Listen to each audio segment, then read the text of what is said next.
Welcome back to another issue or an episode of Lakhi Singh's life story or the Wikipedia life story of Lakhi Singh.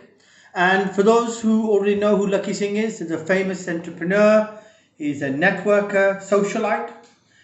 Some would say he is the light in the square mile of London. And obviously, the man behind the Fixer website. So it's Lakhi Singh, Property Fixer, and also a uniquely new placed Facebook called the Alternative Business and Property Solutions Community with Lakhi Singh, the Fixer. Hi, Lakhi Singh. So start off first by saying hi to you. Introduction, I'd say. Pardon? Very long introduction, isn't it? Yeah, I mean you're a long man or a tall man, I would say.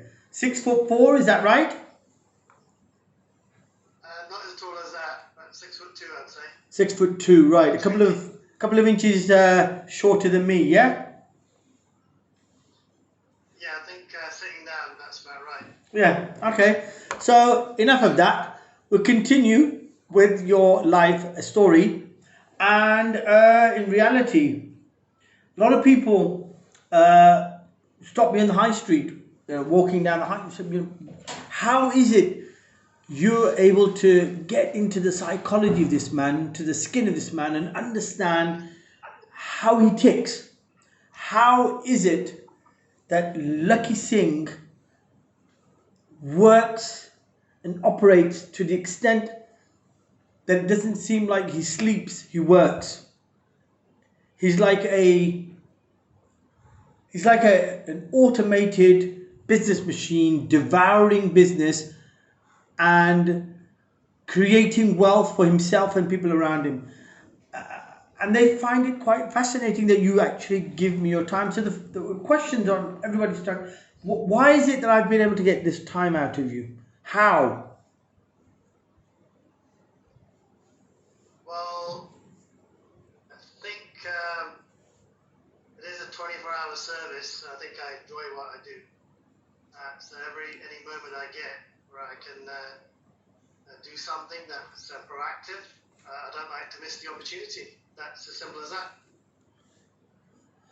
When you say proactive, what do you mean? Is that in the sense that you? I think being a Sikh and also living in COVID-19 times, I think it's one's duty to go out there and help as many people as you can.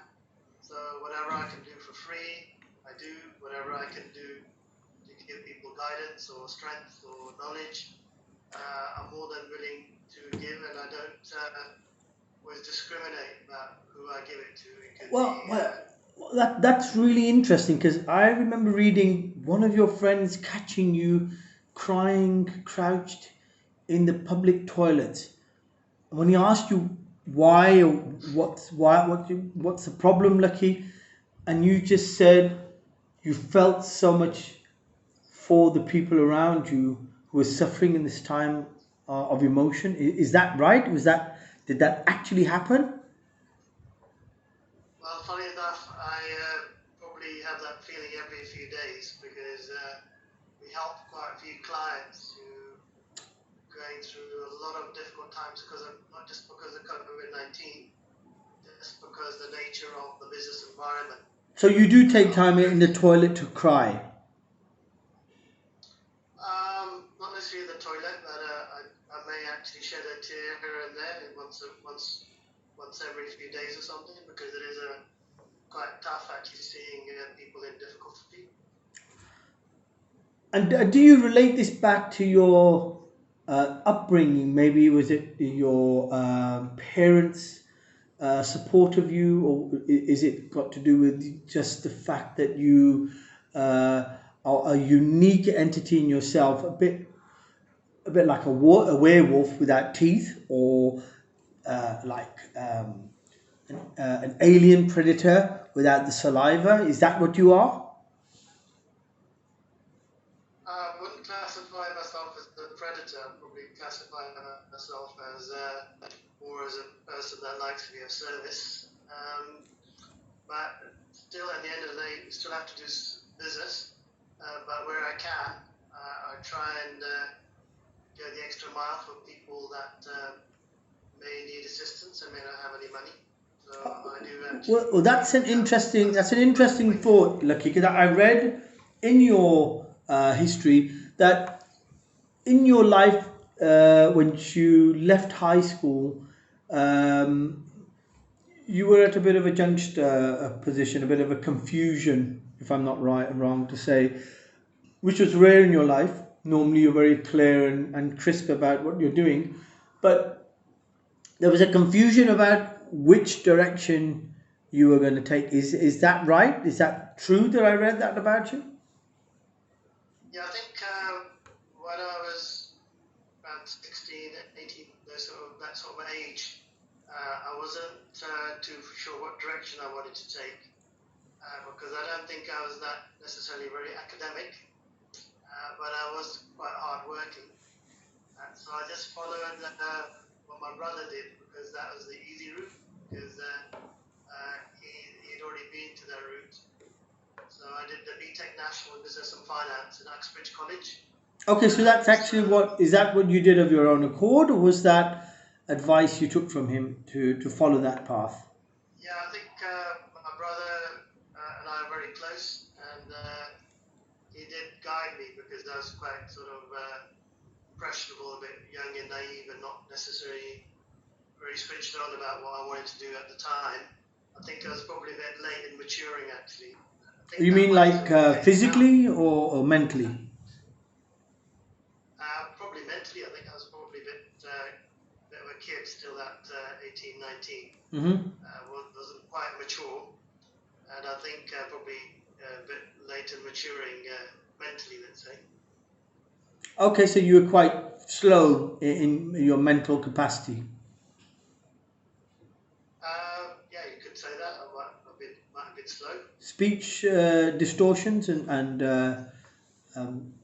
problem in recognizing shapes and stuff, or was it just basically slow in reading?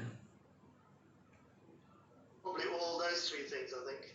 I was quite slow in lots of things, but I never let it hold me back. Never hold you back. That's good. So, and I think that's the energy that people want to tap into. Never holding back, never saying no, never saying impossible. Always looking at the optimistic side of everything. Is that if I said, is that correct? If we said that's a definition of Lakhi Singh? I would say it's part correct. I think there's a balance, and the sort of team I have around me, we get the perfect sort of synergy. So I am actually rather optimistic about how to get people out of a muddle or trying to help them with a particular finance raise or a bridge or a property sale. But my team are not always as optimistic as I am. So we always come up with a balanced solution to clients' requirements because you need a bit of a yin with the yang. They don't. It's always good to have a mixed view on things so we can be comprehensive with the type of solution we provide to people with properties. So try and explain to the audience what it was you were feeling at that time when you were confused about your future, and now you've taken your future life and put it in the hands of your elder brother, who you say was your mentor and your shadow. First, was it the right decision? And secondly, did you manage to achieve the BTEC? And did you get the grade you needed? And were you satisfied that this was the right decision? I think at the time, I think I made all the right choices. Thinking back, I can't think of any other way that I should have really gone. So explain to me your life in college, because obviously there would have been a change from high school to college. Was there a difference in the Lakhi Singh, or was it the same Lakhi Singh, dancer, entertainer, a general mixer and a fusion expert, or was it slightly different?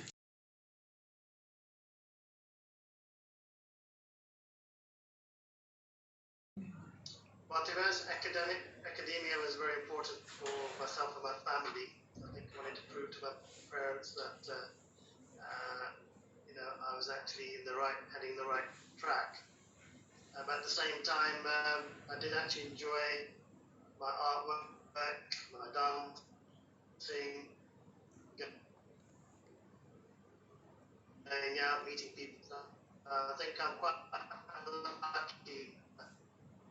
I enjoy doing this, and here I'm still both working now and also enjoying my dancing as well sometimes from time to time. Okay, good.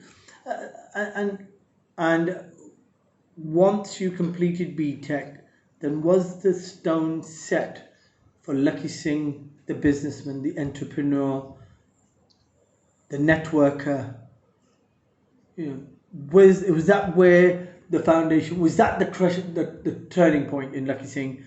People want to know. They want to know, is that it? Is the BTech the route they should have taken, or is it that there was something deeper inside of you, deeper in and more burning inside of you that was there all the time, and it wouldn't have made a difference whether you did a BTech or a master's or whatever? Well, what I was very shy at school, so and I wasn't really good at talking to people. So I think going to do the BTech and following on from that was an HND business finance, and following on that there's a postgraduate in management studies, which I did in the evenings part time when I was working. All three were more to do with my skills around mixing and mingling with people, because I was so shy before that. One of the things around academia was that I really enjoyed meeting people and studying, interacting with different cultures, people of different ages, different backgrounds. So I think I always thrived on meeting people, and that's actually probably what makes me different. I actually love to meet people and keep it.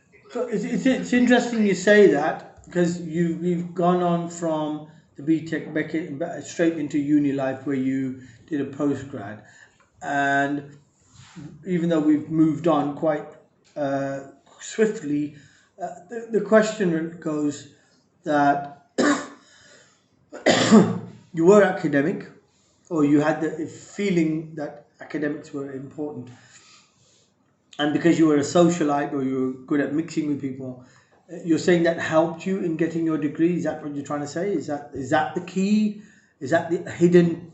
Yeah, I think one of the drivers was that I didn't really enjoy studying as such, but I did actually enjoy the interaction, or I would say punching above my weight in some ways, because when I did the HND in Business and Finance, that's at the Thames Valley University, that was a bit tougher than the BTech. And then moving on to the postgraduate, I think at the time I was 22. I was the youngest person of the postgraduate. I think the average age was around 45 or 40. Okay, so you were a bit of a baby of the bunch, were you? That's right. So I wanted to prove to people on the course that I could also be a leader. So I sort of positioned myself as somebody quite mature with leadership skills. And I think so there you hit upon you've hit upon a very important people. A lot of questions that people ask me is about your leadership skills. A captain or a leader of a business unit obviously has lots of traits which are unmeasurable. But again, there's got to be something there that was within you that shined through when you were in an academics environment, but allowed you to use your multi skills to develop your leadership skills. Is that what you say? Is that what would correctly describe Lakhi Singh? Yeah, I'd probably say leadership probably comes with knowledge, but I'm probably more of a team player. So What you mean? You played with the team? of exercises. What when you say a team? Were you playing with the team? You say? Well, we'd have cross-modular assignments where we'd have to get into teams, and we'd call it playing with teams. If that. When you say playing, what do you mean by playing with a team? So we would actually be getting into a group and doing assignments, homework assignments, where we'd be doing a project to launch a product, launch a service for real as well. Okay. So what type of projects did you do that were real, that actually had showed Lakhi Singh the businessman? Well, at the BTEC national level, we had to buy some videotapes. We had to choose projects we could do where we could make money. One was we bought and sold video cassettes. So you purchased people's videos? We purchased them cheap from Whitechapel, then we sold them at college at a higher price. Okay. Organised a raffle, yeah, and then also organised a disco where we made a profit. So I was the leader of that team. So what you're trying to say, that you, if not involuntary or by design, you're actually somewhat the original Dragon's Den. Is that right? Could we say that? Or more on the side of the what's it called now? What's it called then? So Alan Sugar's The Boss, The Apprentice. The Apprentice. Is that right? I wouldn't quite say that, but I was probably one of the most proactive people in our team. I think I'd end up, between me and you carrying the team, I used to do probably about 95% of the work on all the projects. Okay. I used to sort of love actually taking control of everything from booking, for example, the discotheque. I'd actually sold them as tickets. I got the all hired.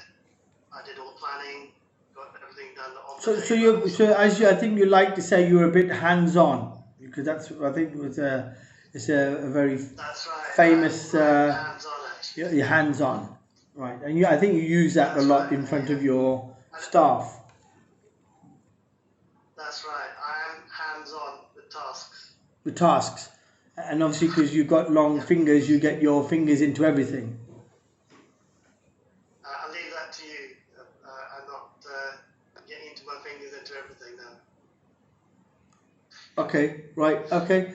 So, if I'm going to summarize your academic life, are you saying even in your academic environment, somewhere that businessman kept popping up like an unwanted guest, like a squirrel that's in your attic scurrying around, making funny noises, and you want to kill it, but you can't get rid of it because it's protected by the wildlife? Is that the type of person you were, or was it more that you were like a tree without any branches on it, but it went under by 10 or 15 feet to play the foundation of a house, and that's what made you become who you were?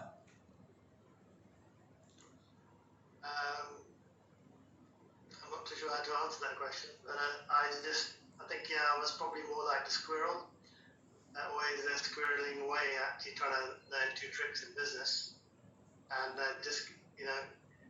collect all my food for hibernation.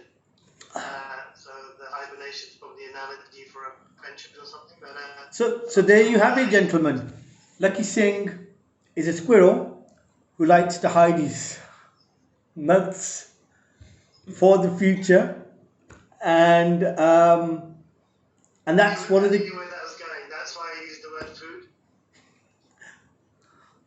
Well, there you have it. We know Lakhi Singh is like a squirrel, likes to hide his fruits and nuts. Is that right?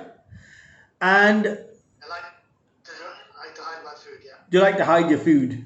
And if anybody wants to take a lesson from this little episode of Lakhi Singh's Wikipedia life story, know that if you want to be successful, you want to be a networker, you want to be a networker without the work but with the net, or you want to be a socialite, or a shaker and a mover, or somebody of influence, learn to hide your nuts when you're young. That is for today's episode. Lakhi Singh, the property fixer, the entrepreneur, the businessman, the mover and the shaker, the man who has created the alternative business and property solutions community. Lakhi Singh, we thank you again for this excellent wonderful opportunity to talk to you, this valuable time you've given us, and we shall see you again.